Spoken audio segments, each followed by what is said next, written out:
जय यीशु। प्रभु यीशु के सामर्थ्यवान नाम पर आप सभी लोगों को और एक बार फादर अभिवादन करते हैं। बाइबल तीर्थ यात्रा के 151वां दिन में आपका स्वागत है। राजाओं के पहले ग्रंथ के अध्याय 10 और 11 में हैं हम। स्तोत्र संज्ञा 109 और कुरिन्थियों का दूसरा पत्र अध्याय 2।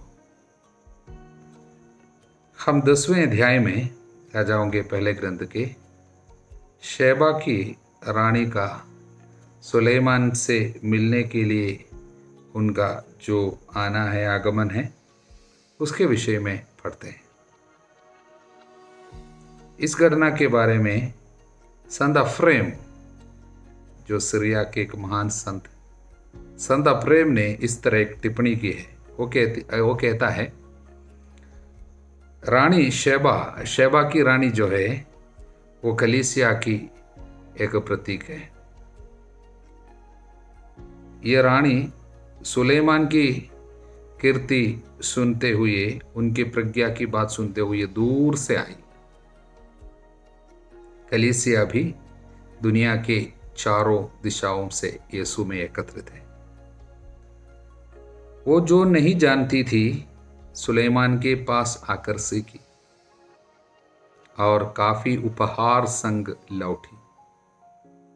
यह सदियों से छिपी हुई एक रहस्य का प्रकटन है। वो रहस्य यह है कि हमारे दुनिया की संपत्ति को त्यागते हुए स्वर्गिक संपत्ति की सहभागी और वितरक बन जाना। हालेलुया। और संत अफ्रेम पूछते हैं, क्यों ना हम शेबा की रानी से सीखें। उसने मिलने के लिए जब आई, बहुमूल्य रत्न, सोना और सुगंधित द्रव्य ये सब लेके आई।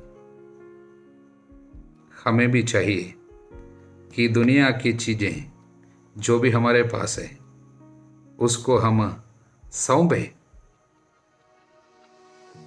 हमारे पास नश्वर चीजें केवल है, नश्वर संपत्ति दुनिया की, उसको समर्पित करें और उससे हम अनश्वर संपत्ति को, स्वर्ग की संपत्ति को स्वीकार करें, पावे, जिससे हम उसके वितरक बन जावे। हमें वो इस्तेमाल करे। हालेलुया। 11वां अध्याय सुलेमान के पतन के बारे में और उसकी मृत्यु के बारे में हमको बताते हैं। बहुत ही दुखद बात। इतनी प्रज्ञा, इतने आशीर्वाद, इतनी ऊंचाई तक गए, उसके बाद कैसे इस तरफ फंसे। जॉर्ज लियो हाइदोक हमको बताते हैं, संपत्ति उनको दुनिया के सुख सुविधाओं में फंसाया, वासना में गिरे। जैसा कि वचन में लिखा है, गलातियों के अध्याय 3 वचन 3, उसने शुरुआत की आत्मा में और अंत किए शरीर में। हालेलुया। वो हमको इस दुखद स्थिति के बारे में बताते हैं जो अनेक चुने हुए लोग फंसे। वचन प्रवक्ता 19:2, अंगूरी और स्त्रियां समझदार लोगों को भटकाती है। सुलेमान के शुरुआत जैसा कोई शुरुआत किसी को शायद नहीं मिला होगा। बहुत ही सुंदर भव्य शुरुआत, लेकिन उनके जैसे एक शौकपूर्ण अंत भी शायद किसी का नहीं हुआ होगा। यानी उनसे कहा गया, राज्य अब तुमसे लेकर तुम्हारे सेवकों को दिया जाएगा। कितने दुख की बात है। सेवकों के पास चला गया। इसायास के 14:12 लेते हुए जॉर्ज हाइदोक पूछते हैं, तुम आकाश से कैसे गिरे? तुम आकाश से कैसे गिरे? हालेलुया। संत अगस्तीन इसके विषय में कहता है, देखिए,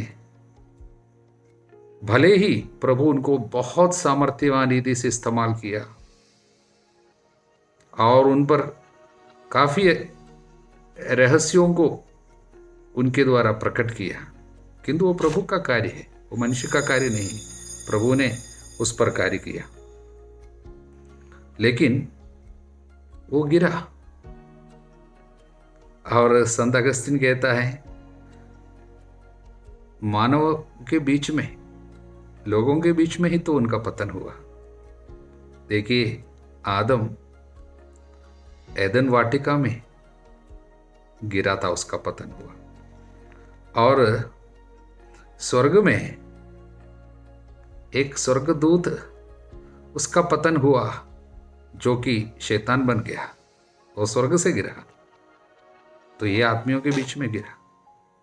संदेश ये मिलता है, किसी भी मनुष्य पे भरोसा नहीं रखना, चाहे कितने भी ऊंचा हो, कल गिर सकता है। भरोसा केवल प्रभु की दया पे रखना। इसलिए आज जो खड़े हैं वो अपने को संभाले कि कल ना गिरे। इसलिए हमें हैरान नहीं होनी है। संत अगस्तिन हमको बोलते हैं, बस सावधान रहना।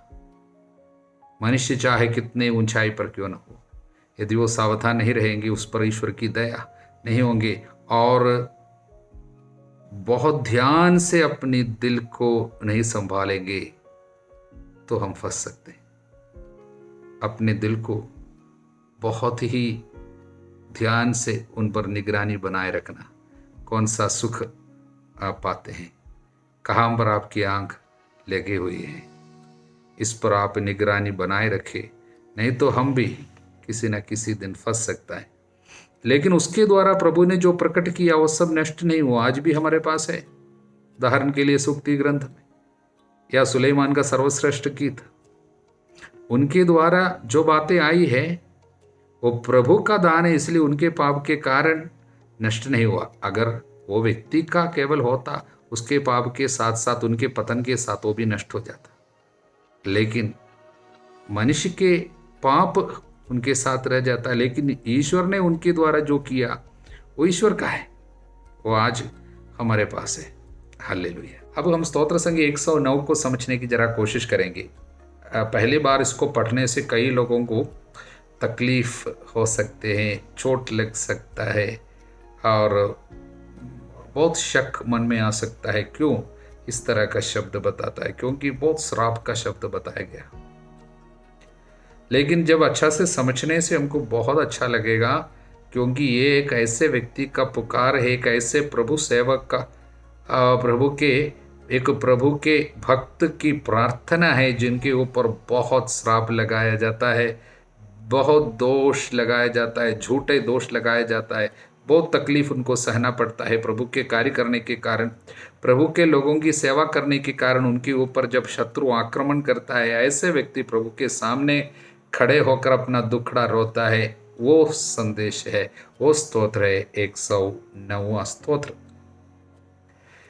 इसलिए इस स्तोत्र के सही मायना में उसको समझने हेतु हमको सबसे पहले मालूम होना चाहिए वचन 6 से वचन 19 तक जितने बातें लिखी गई है वो प्रभु भक्त के खिलाफ शत्रु का शब्द है, ये प्रभु भक्त का शब्द नहीं है। इसलिए पहले 2 से 5 तक का शब्द जो है, 2 से 5 तक शत्रु का काम, शत्रु क्या क्या काम प्रभु भक्त के खिलाफ, स्तोत्र ग्रंथकार के खिलाफ शत्रु का काम लिखा गया है। 6 से 19 तक शत्रु का शब्द है, शत्रु के अभिशाप का स्वर हमको यहाँ पर देखने को मिलता है। और आगे 20 से 29 तक का वचन जो है प्रभु भक्त का शब्द है, स्तोत्र ग्रंथकार वहाँ पर बोलते हैं। लेकिन 6 से 19 तक का शब्द स्तोत्र ग्रंथकार का शब्द नहीं है। कैसे हमको पता चलेगा? हालेलुया। क्योंकि स्तोत्र ग्रंथकार जो प्रभु भक्त है, प्रभु का सेवक है, वो जब शत्रु के बारे में बोलते हैं, वो शत्रु असंख्य है, वे उन लोग प्लूरल में बोलते हैं। लेकिन 6 से 19 तक शत्रु लोग ये प्रभु भक्त के बारे में बोलता है, इसलिए सिंगुलर में बोलता है, वो एक व्यक्ति के बारे में बोल रहे हैं। हालेलुया। और इसको एक बाइबल में यानी एक ट्रांसलेशन में उसको अच्छी तरीके से, ये हमारा American the Catholic answer Bible, new American Bible का नया एडिशन है, हम लोग छपे हैं यहाँ पर इंग्लिश का। इस पे वचन 6 के पहले लिखा है, माई एनिमी से ऑफ मी, मेरा शत्रु मेरे बारे में कहता है। हालेलुया। इसलिए शत्रु का शब्द है इधर, जो भी भयानक दोष लगाने वाला दंड का शब्द, श्राप का शब्द है, वो शत्रु के मुंह से उनके स्वभाव के अनुसार उनका शब्द निकलता है, ये स्तोत्र ग्रंथकार का शब्द नहीं है। तो वहां पर शत्रु सबसे पहले क्या बोलता है वचन 6 में, वहां पर प्रभु बोला हुआ है, वास्तव में प्रभु शब्द वहां पर नहीं है। हाँ, मैं इंग्लिश के सारे ट्रांसलेशन में देखा, उसमें नहीं है। हम और हम चेक करके देखा, उसका ओरिजिनल में भी प्रभु नहीं है, लेकिन यहाँ पर प्रभु डाला गया। कैसे भी हो, उसका विरोध करने एक दुर्जन को नियुक्त कर। ये क्या मांगता है? इसके विरोध करने के लिए, ये प्रभु भक्त के विरोध करने के लिए एक दुर्जन को नियुक्त कर, एक अभियोगकर्ता उसके दाहिने खड़ा हो, दाहिने खड़ा हो। इब्रानी भाषा में ओरिजिनल में शैतान का नाम लिखा हुआ है यहाँ पर, मतलब शैतान उसका विरोध करने के लिए दाहिने खड़े रहे, ऐसा बोला है। मतलब प्रभु भक्त के दाहिने शैतान खड़े हो जाओ। शत्रु दोष लगाते हुए, श्राप देते हुए कहता है, तुम्हारे ऊपर दोष लगाने के लिए तुम्हारे दाहिने साइड में शैतान खड़े हो जाओ। ये किस लिए लिखा गया है? जकरियस के ग्रंथ के अध्याय 3 में हम देखते हैं, जकरिया के ग्रंथ में अध्याय 3 वचन 1 से, तब प्रभु ईश्वर ने मुझे महायाजक योशुआ को दिखाया। वह प्रभु के दूत के सामने खड़ा था, उसके दाहिने और उस पर आरोप लगाने के लिए शैतान खड़ा था। आरोप लगाने के लिए, झूठा दोष लगाने के लिए शैतान दाहिने खड़ा है। वही बात लेकर यहां पर श्राप दिया जा रहा है, तुम्हारे दाहिने शैतान खड़े हो जाओ, शैतान खड़े होने दो, ये कहता है। Hallelujah, hallelujah. लेकिन प्रभु भक्त इसलिए अंत में जब प्रार्थना करते समय क्या बोलते हैं? प्रभु दरिद्र के दाहिने विद्यमान है, दरिद्र के दाहिने प्रभु खड़े हैं। वचन 31 पे, the lord will be there at the right side, बचाने के लिए। हालेलुया। इसलिए इस स्तोत्र एक ऐसे व्यक्ति की प्रार्थना है जो बहुत तकलीफ में है, सताया जाता है। इसलिए वचन 1 जो है शुरुआती एक प्रार्थना है, ओपनिंग प्रेयर। ईश्वर, मैं तेरी स्तुति करता हूँ, मोहन। अंतिम 2 शब्द है 30 से 31 तक, वो धन्यवाद के प्रार्थना के साथ अंतिम कंक्लूशन है इस स्तोत्र को। इसे धन्यवाद देते हुए मैं ऊंचे स्वर से प्रभु को धन्य कहूँगा, जन समूह में उसकी स्तुति करूँगा, क्योंकि वो दरिद्र के दाहिने विद्यमान है, प्रभु है। इसलिए आशा है, भरोसा है। इतना गलत शब्द शत्रु बोलने के बावजूद हम निराश नहीं होते, भरोसा है और हम स्तुति करेंगे। इसलिए प्रियजनों, जब कोई हमारे ऊपर श्राप देता है, हमारे मुंह से कोई सा शब्द निकलता है। देखिए इधर क्या शब्द, उसकी संतति भीख मांगते हुए भटकती रहे, अपने टूटे फूटे घर से निकाली जाए, सूदखोर उनका सर्वस्व छीने। बहुत खतरनाक है, उसके वंशजों का विनाश हो। इस तरह यदि कोई बोले तो हमारा शब्द कैसा होगा, हमारे हालत कैसी होगी, हम कितने दुखी हो जाते हैं। शायद हमारे मुंह से फिर स्तुति निकलेंगे, लेकिन हम पर स्तोत्र ग्रंथकार ये सब सहने के बाद प्रभु के सामने आए हैं और कहते हैं, हमें उपवास के कारण मेरे घुटने कांपते हैं। उपवास करता है। हालेलुया। प्रियजनों, निराश हमें नहीं होना चाहिए, चाहे लोग कुछ भी हमारे विरुद्ध बोले। प्रभु हमारे दाहिने विद्यमान है, हम विचलित हमको नहीं होना चाहिए। इसलिए दूसरे लोगों के मुंह से हमारे बारे में गलत शब्द सुनते समय हमको निराश नहीं होना है, बुराई के विरुद्ध बुराई नहीं बोलना है, बल्कि भलाई के द्वारा बुराई पर हमको जीत हासिल करना है। इसलिए प्रभु को सभी समय धन्यवाद देना है। इसलिए स्तोत्र ग्रंथकार कहता हूं, मैं प्रभु की स्तुति करता हूं। हालेलुया। प्रियजनों, अब हम कुरिन्थियों के नाम संत पौलुस के दूसरे पत्र के अध्याय 2 पे है। इस तरह शुरुआत है उसकी, वचन 1। इसलिए मैंने निश्चय किया कि मैं फिर अप्रिय परिस्थिति में आपके यहाँ नहीं आऊंगा। तो जरूर कुछ तो गड़बड़ था। इसके पहले जब गया वहां पर कुछ अप्रिय परिस्थिति हुई, इसका मतलब यही है। इसको समझना है और पूरे इस दूसरे पत्र को समझना है। तो कुरिन्थियों और पौलुस के बीच में क्या हुआ, इसको समझना है पहले पत्र लिखने के बाद। पहले पत्र में वहाँ के प्रॉब्लम जितना भी उनको लिखकर सुनाया था, उसके विषय में उनको समझाया, उसमें कोई प्रॉब्लम नहीं थी। उसके बाद कुछ हुई, वो बात क्या है?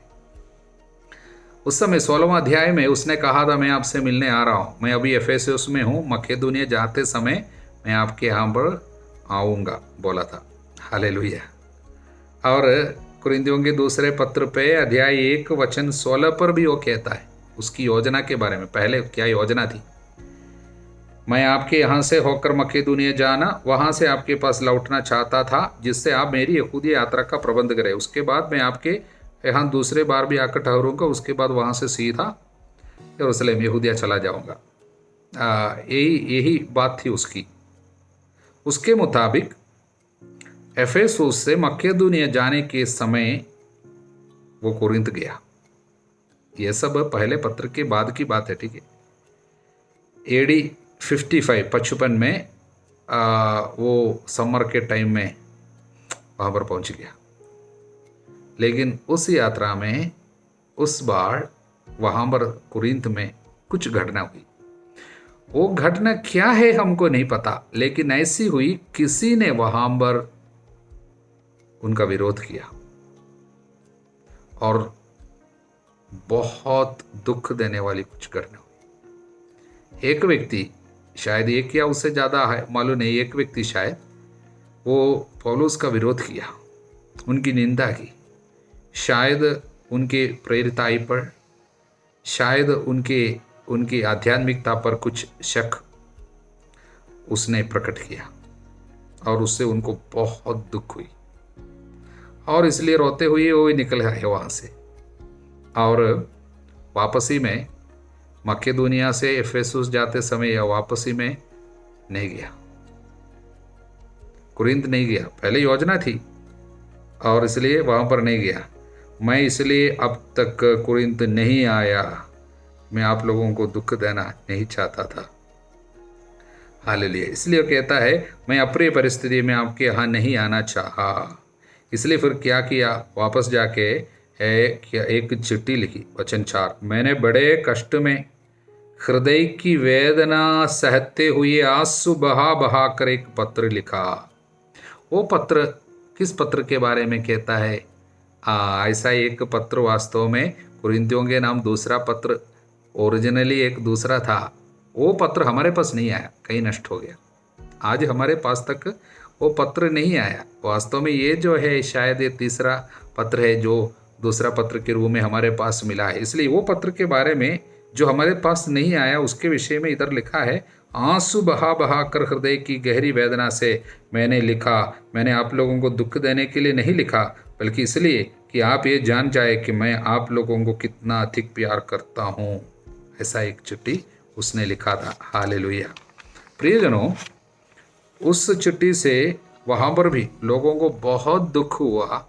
उन्होंने सच में माफ़ी मांगे और जिसने ऐसा कार्य पौलुस के विरुद्ध किया उन्होंने समुदाय ने दंड दिया। वचन 6, आप लोगों के समुदाय ने उस व्यक्ति को जो दंड दिया वो पर्याप्त है। अब आपको उसे क्षमा और सांत्वना देनी चाहिए, कहीं ऐसा ना हो कि वो दुख में डूब जाए।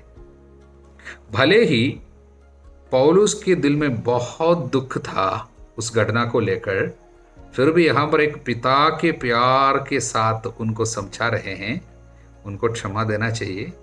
मैं भी उनको क्षमा देता हूँ, भले ही मुझे दुख है, मैं क्षमा देता हूँ।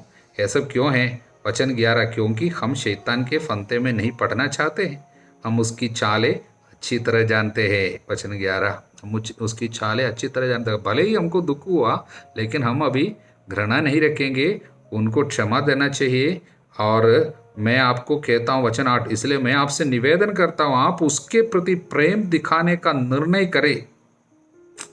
हालेलुया, बहुत सुंदर बात। इसलिए संत पौलुस फिर बाद में अपने प्रेरिताई को, अपने अधिकार को और अपने संदेश को बार बार उसके विषय में बताता है कि मुझे जो अधिकार मिला है और मेरी प्रेरिताई जो है वास्तव में क्या है, मेरा अधिकार कहाँ से, मेरा संदेश क्या है, मैं वास्तव में क्या करता हूँ, एक प्रेरित का मतलब क्या है। वो कहता है हम जो है प्रेरित का मतलब क्या है, हम लोग चाहे मुक्ति प्राप्त करे या विनष्ट हो जाए, हम उनके बीच ईश्वर के लिए मसीह की सुगंध है। लोग जो हमारी निंदा करे, हमें या स्वागत करे या निंदा करे, तिरस्कार करे, हम सबके बीच में मसीह का सुगंध है, मसीह का सुगंध है। हालेलुया। इसलिए सुगंध फैलाने के लिए ही हम लोगों को प्रभु ने चुना है और हमारा संदेश भी ये है। इसलिए आने वाले दिनों में भी हम लोग देखेंगे ये दुख उसके मन में है कि वहाँ पर उनको इतना तिरस्कार मिला था। बड़े प्यार से कलीसिया उसने बनाया, अपने बच्चे की तरह, अपने बेटी की तरह अपने कलीसिया को संभाला, बड़ा किया। तब जाकर कोई उनके ऊपर शायद हाथ उठाया हो, निंदा किया हो, कुछ घटना हुई, उस दुख में वो ये बातें सब बता रहे हैं। हालेलुया। आने वाले दिनों में हमको बहुत अच्छा से समझ में आएंगे कि वो जब सिखा रहे हैं अपने अधिकार को वो ऊंचा रखता है। प्रभु ने जो अधिकार दिया है उसकी शायद वहाँ पर प्रश्न उठाया गया, उसका सवाल उठाया गया, इसलिए उनको समझाने हेतु आने वाले दिनों में भी अपने प्राप्त अधिकार को वो प्रकट करता है और उस अधिकार का इस्तेमाल करते हुए वो सिखाते हैं। हालेलुया। प्रभु आप सभी लोगों को आशीर्वाद प्रदान करे, अब सदा सर्वदा अनंत काल तक। आमीन।